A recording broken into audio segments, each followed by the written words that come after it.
나오신 모든 분들이 확신 가운데 기쁨으로 주님의 길을 따라 걷기를 소망하는 마음이 이 시간 커져갈 수 있기를 주님의 이름으로 축복합니다. 우리는 계속해서 지금 새벽 시간에 마태복음 말씀을 묵상하고 있습니다. 오늘 본문인 마태복음 7장 중반부는 예수님께서 지금까지 산 위에서 주신 그 가르침을 이제 마무리하기 시작하는 부분이다라고 보시면 되겠습니다. 그러니까 산상수훈의 마지막 권면의 말씀인 것이지요. 우리 주님은 지금까지 주셨던 그 산상수훈의 가르침, 그 말씀을 지켜내고 살아낸다는 것이 쉽지 않다라는 것을 오늘 비유를 통해서 우리에게 말씀하고 계십니다. 그것이 바로 여러분 잘 아시는 좁은 문, 좁은 길의 비유가 우리에게 가르쳐주고 있는 내용입니다. 주님은 잘 알고 계셨습니다. 예수님의 그 파격적인 율법 해석과 엄청난 능력과 그 초자연적인 기적에 관심을 가지고 모여든 그 모든 사람들이 산상수훈의 말씀을 마음에 새기고 순종의 길을 걷지는 않을 것이다 라는 것을 주님은 알고 계셨습니다. 상당수의 사람들은 이 천국 복음을 배척하고 또 외면해버릴 것을 알고 계셨습니다. 적지 않은 사람들은 말씀을 들을 때 고개를 끄덕이며 수긍하는 척 하겠지만 막상 그런 삶을 살아낼 마음은 없다라는 것 주님이 왜 모르셨겠습니까? 다 알고 계셨습니다. 하지만 소수의 사람들은 그 천국 복음에 심령이 강탈을 당할 것을, 그리고 믿음으로 그 복음을 받아들이고 순종의 길을 걷기 시작할 것이다라는 것 또한 주님은 알고 계셨습니다. 이 길은 복과 생명에 이르는 길이지만 분명히 좁은 길입니다. 그 문은 넓은 문이 아니라 좁은 문입니다. 이것이 문제입니다. 왜냐하면 사람들은 편안함과 안락함을 추구하기 때문에 좁은 문과 좁은 길을 좋아하지 않습니다. 그렇지요? 오히려 넓고 편한 길을 선호하는 것이 우리의 마음입니다. 인간의 모습입니다. 성경은 우리 앞에 두 갈래 길이 있다라고 분명히 가르쳐 주고 있습니다. 복과 생명의 길이 있고 또한 저주와 사망의 길이 있습니다. 복과 생명의 길이 넓고 편안한 길이면 얼마나 좋겠습니까마는 현실은 반대입니다. 사람들이 걷기를 원하는 길은 넓은 길입니다. 하지만 그 넓은 길 끝에는 참된 복과 안식이 기다리고 있는 것이 아니죠. 영원한 멸망이 기다리고 있습니다. 반대로 좁은 문을 선택하고 좁은 길을 걷는 이들은 적은 숫자이더라도 그 길 끝에는 무엇이 있습니까? 영원한 복과 생명이 기다리고 있는 것입니다. 한 가지 유의해야 할 점은 우리는 좁은 문, 좁은 길이라는 것을 너무 잘 알고 있잖아요. 그런데 이 가르침을 이 산상수훈에서 주님이 말씀하시고자 하는 그 전하고자 하는 그 메시지, 그 맥락에서 뚝 떼어다가 우리 삶의 여러 상황에 마음대로 적용하고자 시도하면 안 된다라는 겁니다. 그런데 많은 사람들이 그렇게 이 말씀을 마음대로 적용을 해요. 예를 들어서 대다수의 사람들이 A라는 선택을 하였을 때 나는 B를 선택한다는 거죠. 그것이 사업이 되었건 장사가 되었건 치료 방법이 되었건 연구 방법이 되었건 심지어 요리하는 방법이 되었건 무엇이든 간에 다른 사람들이 다 하지 않는, 다 하는 그 A라는 길 대신에 나는 B를 선택했다고 해서 나는 좁은 길을 걷고 있어. 이런 식으로 적용하면 안 된다라는 거죠. 그 본문의 맥락을 벗어나면 안 되는 겁니다. 왜냐하면 이 좁은 문, 좁은 길이라는 비유는 주님께서 누가 이 영원한 복과 생명을 누리게 될 사람들인가, 그 가르침에만 적용되어야 할 말씀이라는 거죠. 참으로 복된 천국 백성은 지금까지 주신 그 모든 산상수훈의 가르침을 믿고 기쁨으로 따르는 그러한 사람들의 삶의 모습으로 나타나게 된다라는 것이 바로 좁은 문, 좁은 길이라는 비유가, 그 비유를 통해서 주님께서 우리에게 가르쳐 주시고자 하는 내용이다라는 것을 잊으시면 안 됩니다. 예를 들어서 팔복의 가르침을 여러분 한번 생각해 보십시오. 들을 때는 좋아요. 복이 있는 사람은, 심령이 가난 자는 복이 있다. 들을 때는 좋구나, 훌륭한 말씀이구만, 이렇게 되지만 막상 그 말씀을 살아내고자 하는 마음을 갖기는 쉽지 않다는 거죠. 그러니까 이 좁은 길인 겁니다. 우리는 심령이 가난하고 막 애통해하고 의를 위해서 내가 핍박받고 박해받는 것을 달가워하지 않습니다. 그것을 복이라고 생각하지 않는다고요. 하지만 주님은 이렇게 말씀하시는 거죠. 너희가 바로 그런 참으로 복받은 사람들이야. 그렇게 정체성을 말씀하고 계시는 겁니다. 너희가 끊임없는 수련을 통해서 심령이 가난해져야만 복을 받는다, 이 가르침이 아니라는 거죠. 우리는 연약하고 부족하지만 주님은 계속해서 말씀하시는 거예요. 너희가 이런 복된 사람들이야. 너희는 이런 사람들이야. 계속해서 가르쳐주고 계신 겁니다. 이것이 바로 무리와 제자의 차이점이라는 거죠. 내가 참으로 예수 그리스도의 그 생명의 복음을 믿어 천국 백성이 되었다면 우리는 주님이 걸어가신 그 좁은 길, 십자가의 길을 따라 걷게 된다 말씀하시는 겁니다. 세상 사람들이 비웃고 조롱하더라도 그 좁은 길, 좁은 문이 복과 생명의 길이다라는 것을 믿고 우리는 살아가는 겁니다. 이게 다른 점이죠. 내가 그런 믿음이 있노라 말만 하는 것이 아니라 그 좁은 길을 직접 걷게 된다라는 말입니다.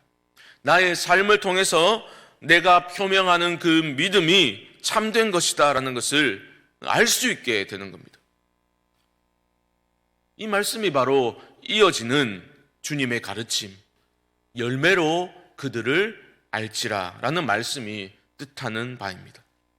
하늘 아버지의 뜻대로 행하는 사람들이 천국 백성이다 라는 겁니다. 진리를 가지고 있다고 말로 떠드는 사람들이 아니라 그 진리를 자신의 땀과 눈물의 삶으로 살아내는 사람들이 모여 있는 것이 천국이라고 말씀하고 계시는 겁니다.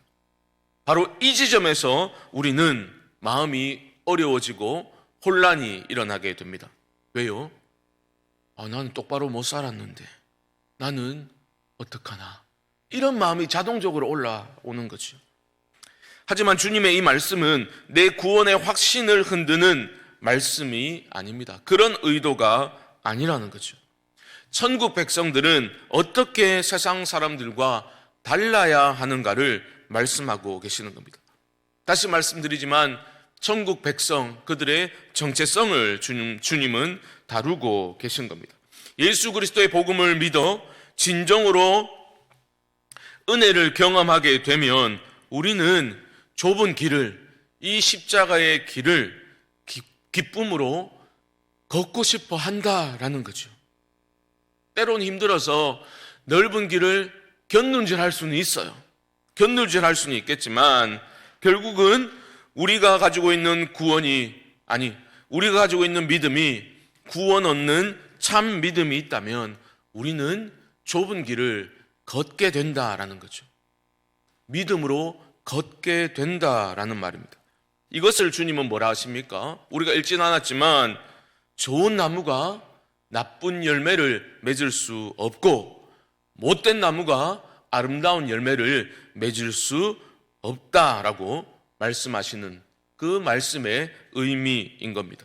그리고 19절 말씀을 보시면 아름다운 열매를 맺지 아니하는 나무마다 찍혀 불에 던져지느니라.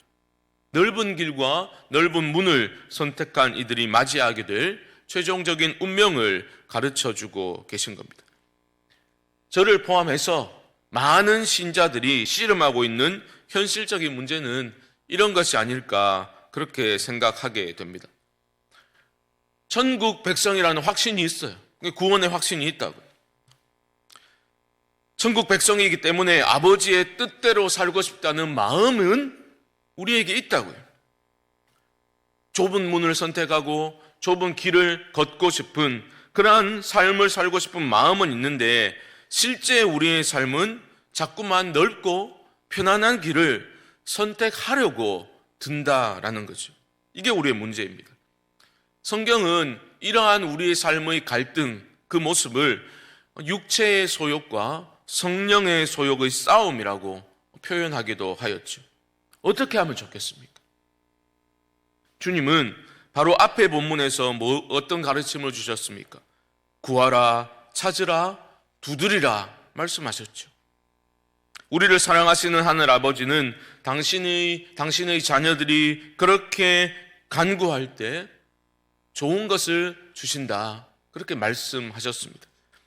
이 부분을 누가복음을 보면 구하는 자에게 성령을 주시지 않겠느냐라고 말씀하셨지요. 결국은 우리가 좁은 길을 걸을 수 있고 우리 삶의 열매로 천국 백성임을 증명하며 온전히 하나님의 뜻에 기쁨으로 순종하며 살아가는 길은 성령의 충만함을 입는 그것을 통해서 이루어진다는 것을 우리는 기억해야 할 것입니다. 그러나 여러분, 너무 쉽게 생각하지는 마십시오. 성령의 충만함으로 성령의 다스림 가운데 좁은 길을 걷는다라는 것은 저절로 되는 건 아니에요. 우리는 성령 충만하면 나는 가만히 있고 신경도 안 써도 되고 그냥 붕 떠가지고 무엇인가 자동적으로 어떠한 고민과 애씀도 없이 자동적으로 이루어지는 것이라고 오해하고 있죠. 그런 게 아닙니다. 성령의 충만함 가운데 내가 좁은 길을 걷는 거예요. 여러분, 이 아침 기도 시간에 우리 주님을 깊이 만나실 수 있기를 소망합니다.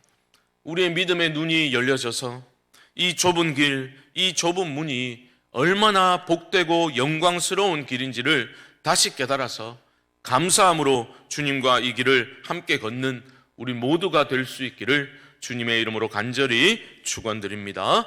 기도하겠습니다. 하나님, 산상수훈의 말씀을 통해서 참 어려운 말씀, 그러나 우리가 누구인지를 다시 한번 일깨워 주시는 주님의 음성으로 듣게 하여 주옵시고, 나의 애씀과 노력만으로 결코 걸을 수 없는 길이지만 성령의 다스림 가운데 또한 내가 이 길을 걷는 그러한 주님의 자녀임을 다시 한번 확인하고 기쁨으로 좁은 길을 걸어가는 이 하루의 삶이 되게 하여 주옵소서.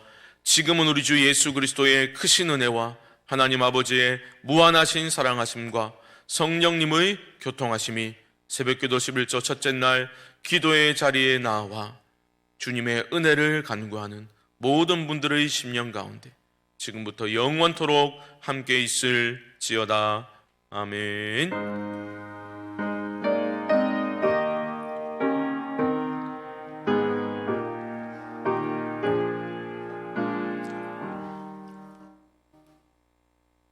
우리 합심으로 한번 기도하겠습니다.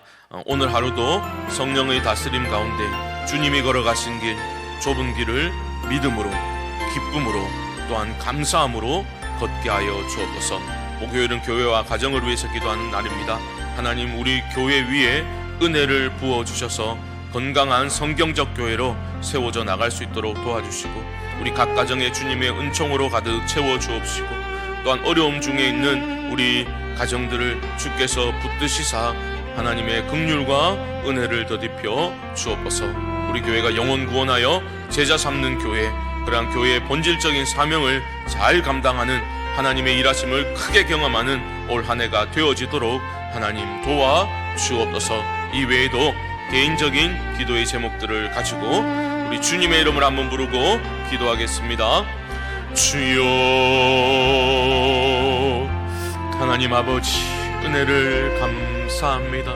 하나님 아버지, 신앙생활 생각할 때에 주님이 하시고 하나님이 다 하시지만 그 하나님의 이끄심 가운데 또한 우리의 순종을 통해서 하나님께 영광을 올려드리고 우리가 기쁨으로 주님을 따라 걷는 그러한 신자의 삶을 살아갈 수 있기를 원합니다. 하나님 아버지, 주님께서 이 아침에 우리에게 주신 말씀이 아버지 이 하루를 살아감에 있어 기억나게 하시고 붙드는 말씀 되어지도록 하나님 도와주시기를 소망합니다. 열매로 그들을 알지라라는 말씀을 쉽게 제쳐두는 그러한 말씀, 값싼 은혜를 외치는 삶이 아니라 하나님 그 형언할 수 없는 하나님의 은혜를 입은 자들로 우리가 믿음으로 기쁨으로 좁은 길 좁은 문을 선택하는 그러한 사람들, 우리가 누구인지를 우리의 삶을 통해서 확인하는 그러한 믿음의 사람들 살아갈 수 있도록 하나님 아버지 인도하여 주옵소서. 우리 교회를 붙들어 주시기를 원합니다. 어려운 때에 하나님 아버지 우리가 엎드려 기도하게 하시고 하나님 아버지 신앙의 본질을 바로 깨달아 주님 앞에 아버지 하나님이 원하시는 것들에 집중하는 그러한 교회, 성경적인 교회로 세워져 가도록 하나님 은혜 베풀어 주시옵소서. 아버지 각 가정에 주님의 은총으로 채워주시고 특별히 하나님 아버지 삶의 어려운 문제로 인하여서 주님 앞에 주님의 도우심만을 간구하는 우리 가정들 위해 하나님 은혜와 긍휼을 베풀어 주시옵시고 너는 내게 부르짖으라 말씀하신 주님의 명령에 순종하여 주님께 답이 있음을 믿고 나아가는 이들을 외면치 아니하시는 하나님의 은혜의 손으로 아버지 하나님 안아주시고 주께서 고쳐주시고 주께서 인도하여 주시옵소서.